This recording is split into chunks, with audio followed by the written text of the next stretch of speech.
Olá pessoal, tudo bem com vocês? Nesta nossa aula vamos aprender aqui um assunto muito importante, onde ele trata dos monômios.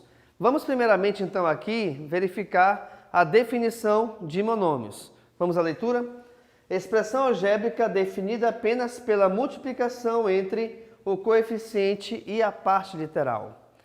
Então repare que o monômio ele se trata, até pelo seu radical mono, que significa um, de um elemento apenas, tá bom?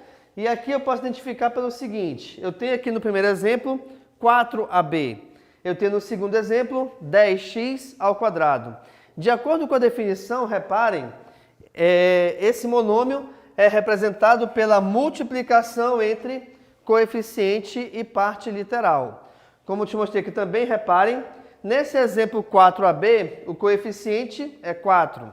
A parte literal é referente ao AB. Isso quer dizer o seguinte, que o coeficiente sempre será um número, onde esse número ele estará sempre localizado à esquerda da parte literal, e a parte literal são as letras ou é a letra, dependendo da composição desse teu monômio, beleza?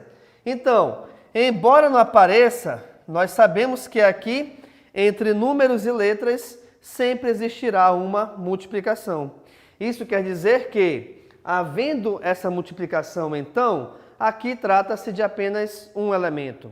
Professor, de repente, então, como é que eu poderia ter mais de um elemento aqui? Simples. Se entre esses valores eu tivesse um sinal de adição, ou seja, eu tivesse, de repente, 4 mais AB, ou até mesmo um sinal de subtração, 4 menos AB. E também seria, se de repente, esse sinal de adição ou sinal de subtração também separassem as letras. Por exemplo, assim, eu poderia ter 4A mais B ou 4A menos B, beleza? Então, reparem que, na verdade, a quantidade de elementos dessa expressão algébrica, ela sempre será definida pelo teu sinal de adição ou pelo teu sinal de subtração. Sendo assim, se eu tenho 4 mais AB, esse valor 4 que vem antes do sinal é um elemento. Esse valor AB que vem após o sinal é outro elemento. Então aqui seria um binômio, tá certo? Que é uma expressão algébrica formada por dois monômios. Então quando você tem esses elementos separados pelo sinal de adição ou de subtração, cada elemento desse é considerado um monômio, tá bom? Então aqui são dois monômios, aqui também são dois monômios, assim como esse outro exemplo também nos representam dois monômios. Juntando dois monômios, a gente vai chamá-los de binômio, bi de 2. Bacana? Nesse outro exemplo, repare, eu tenho 10x elevado ao quadrado. Como eu lhes falei, nesse exemplo, o nosso coeficiente é igual a 10, que é o valor numérico que ficará sempre à esquerda da parte literal. E, nesse exemplo também, a parte literal equivale a x elevado ao quadrado. O que a gente consegue identificar aqui também é o seguinte, independente de essa letra possuir algum expoente ou não deixará de ser parte literal. Beleza? E de novo, como esse valor também ele não possui em sua composição sinal de adição ou sinal de subtração, logo então nós temos aqui um monômio. Bacana, pessoal? Vejam aqui a nossa observação.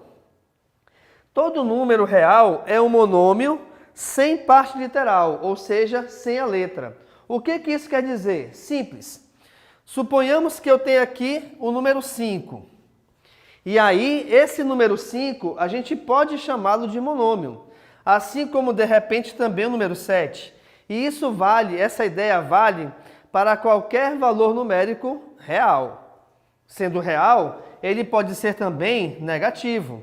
Agora, quando é que esse número ele aparecerá sozinho? Ou seja, quando é que esse número ele não terá a parte literal?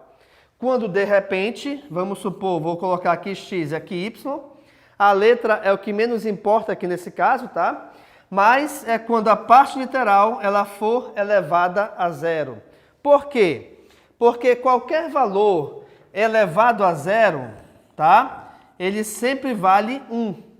E isso vale aqui para baixo também, ok? Então aqui, ó, ele vale 1. Sendo então, pessoal, esse valor, essa letra elevada a zero sendo igual a 1, aqui é como se eu tivesse 5 vezes 1, cujo resultado é igual a 5. Assim como eu tenho aqui menos 7 vezes 1, cujo resultado é igual a menos 7. O que a gente repara com isso aqui então, pessoal? Que um monômio, para ser monômio, ele pode ou não possuir parte literal, tá certo? Isso quer dizer que um número sozinho, ou seja, somente o coeficiente, me garante então que esse número é um monômio. Assim como também se eu tenho a parte literal juntamente da letra, também me garante que aí nós temos um monômio. Uma outra dica também é o seguinte: vamos supor que de repente você tenha a letra sozinha. Então, por exemplo, eu tenho aqui x elevado ao cubo ou até mesmo um valor de AB. Reparem que a olho nu a gente não consegue enxergar nenhum coeficiente, mas, embora não apareça, é importante que você saiba que esse coeficiente é igual a 1 em cada uma dessas situações. O que eu estou te mostrando com isso? Estou te mostrando que em um monômio, quando você tem o coeficiente igual a 1, não há a necessidade dele ser escrito juntamente da letra. Beleza? Então, se aqui é só x ao cubo, é porque é como se fosse 1x ao cubo. Só que o número 1, enquanto coeficiente, não tem a necessidade de ser escrito. Beleza, pessoal? Então, com isso, a gente finaliza a nossa aula de monômios, onde nós vimos, primeiramente, a definição de monômios, como a gente reconhece o coeficiente e também a sua parte literal, sendo que o coeficiente sempre é o número que acompanha as letras do lado esquerdo. E a parte literal trata única e exclusivamente das letras, tá certo?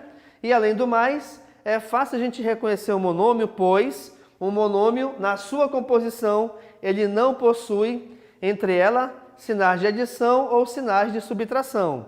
E também nós vimos que um número sozinho, ele também é um exemplo de monômio. Ok, pessoal? Então, muito obrigado e tchau.